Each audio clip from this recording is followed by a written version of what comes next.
দেখুন, একই মাছ নাকি পাখি সমুদ্রের ঢেউ ভেদ করে এক লাফে আকাশে উঠে গেছে।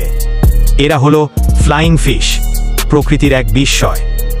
গড়ে এদের দৈর্ঘ্য 18 থেকে 30 সেন্টিমিটার আর ওজন প্রায় 200 থেকে 400 গ্রাম।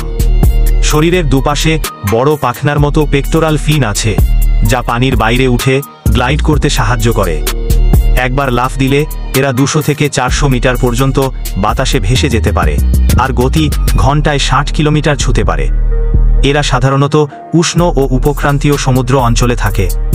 দিনে গভীর জলে লুকিয়ে থাকে আর রাতে পৃষ্ঠের কাছে এসে প্ল্যাঙ্কটন ও ছোট মাছ খায়। শিকারী মাছ, ডলফিন বা পাখি থেকে বাঁচতেই এই অসাধারণ গ্লাইডিং কৌশল ব্যবহার করে। ফ্লাইং ফিশের আয়ুষ্কাল সাধারণত 5 বছর পর্যন্ত হতে পারে। নীল সমুদ্রের বুকে সূর্যের আলোয় পাখা মেলে উড়ে চলা এই মাছগুলো যেন সমুদ্রের আকাশে ছোট্ট রূপালী বিমান। এরকম ইন্টারেস্টিং ভিডিওর জন্য এখনই একটি লাইক করে দিন। আরও নতুন ভিডিও পাওয়ার জন্য সাবস্ক্রাইব করে রাখতে পারেন। ধন্যবাদ।